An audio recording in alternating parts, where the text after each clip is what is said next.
हम भी अपने धाम पे हिंदुओं की जो जो जो अत्याचारता को देखने के बाद अभी 3 मई से 11 मई तक हम अपने धाम पे एक बड़ा भारी यज्ञ कर रहे हैं। आप लोग सुन लीजिए।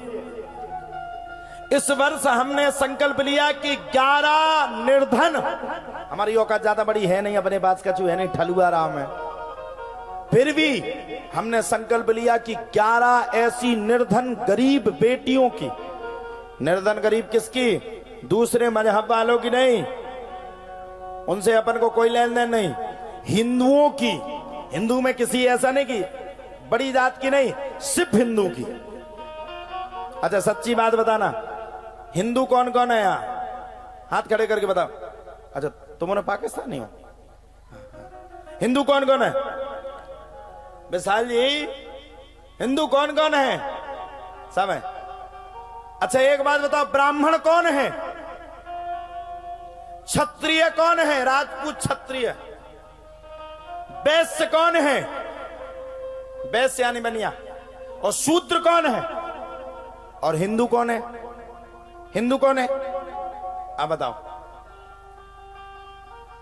भरी मुट्ठी लाख की और खुली मुट्ठी खाक की होती है, इसलिए सनातन धर्म में जीना है तो ये जात पातों को बंद कर दो। ठीक है, जात पात में जीना चाहिए, ये व्यवस्थाओं में, अर्थव्यवस्थाओं में रहना चाहिए, ये ठीक है, लेकिन किसी को जातिगत व्यक्तिगत रूप से अपमानित करना ये सबसे बड़ा कष्टदायी और गलत है। इन लोगों ने हम लोगों को जातियों में बांट दिया, किसी को हिंदू में कर दिया, ये क्षत्रिय है, ये ब्राह्मण है, ये वैश्य है, ये शुद्ध को सबने नकार दिया।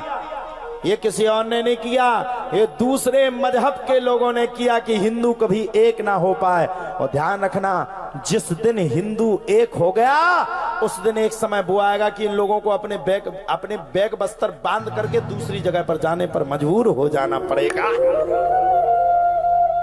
हिंदू वो ताकत है। मैं आपसे कहना चाहता हूं, आज के बाद ये सब चीजें बंद कर दो। शंकर जी को अगर प्रसन्न करना है, भोलेनाथ को अगर प्रसन्न करना है, तो गरीबों में वस्त्र बांट दो, गरीबों की बेटियों के विवाह कर दो। 21, 51, 101, 111 जो निर्धन बेटियां हैं उनके मंच से विवाह करना प्रारंभ कर दो। एक समय वो आएगा कि इसी सरीला में शंकर भगवान साक्षात प्रकट होकर के अवतार देंगे। अब ले आओ हीरो हीरोइन को, शंकर जी काय को आएंगे। धन्य है बागेश्वर धाम, 251 निर्धन गरीब बेटियों की शादी वो 27 वर्षीय युवा संत इस भारत के अंदर कर रहे हो। सबसे बड़ा इतिहास रचा रहे। ना वो देखो वो कोई राजनेता है, ना कोई वो धर्म नेता है, ना वो कोई राजनीति करते, ना उन्हें किसी से मतलब, जितना पैसा कमाते उन गरीब बेटियों के लिए लगा देते थे। 251 बेटियों के लिए संपूर्ण दहेज की व्यवस्था बागेश्वर धाम पीठ से की जा रही। मैं गारंटी दे रहा हूं, ऐसे ही अगर शिवरात्रि के महोत्सव में जहां महोत्सव होता है वहां के लोग अगर 20-20, 21-21 बेटियों की शादी कर दे तो हिंदुओं के अंदर की गरीबी अपने आप दूर हो जाएगी। करिए। अगर आपने कोई धर्म में 20,000 रुपए दिए, अगर किसी बेटी का विवाह हो गया, ध्यान रखना वो आपको दुआ दे करके जाएगी। वो गरीब बच्ची होगी, वो आपको दुआ देगी। वो जब गाड़ी में बैठेगी तो वो आपके साइड जरूर देखेगी, खिड़की को खोल करके, ये मेरा धर्म पिता है, इसने मेरा बुरे वक्त में समय दिया, इसने मेरे बुरे वक्त में मेरी शादी करवाई। हे भगवान, इसको इतना खुश रखना कि जितना इसने दिया उससे 4 गुना इसको दे देना। उसकी दुआ तुम्हारे जीवन में काम में आएगी। साहब क्या बात करते हो, हाड़ मास के व्यक्ति को 9 लाख रुपए बर्बाद कर दो। अरे कहाँ की नीति है।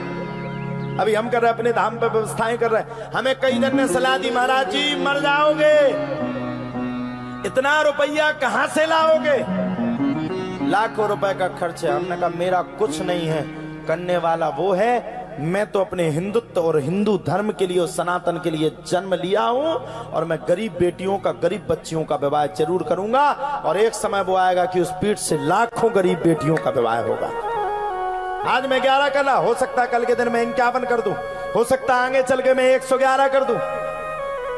ऐसा ही बीड़ा उठाओ, तब सनातन धर्म की अलख जगेगी। और कथा को सुनने के लिए आए हो तो 3 घंटा मन लगा करके सुनो। ऐसा नहीं कि बैठ गए सत्यानाश कर रहे हो, खुद भी नहीं सुनना, 2-4 आदमी को भी डिस्टर्ब कर रहे। ना ना ना ना ना, पहले भागवत को सुनने वाला है, वो तो कोई सुनने वाला, हम क्या सुना दे।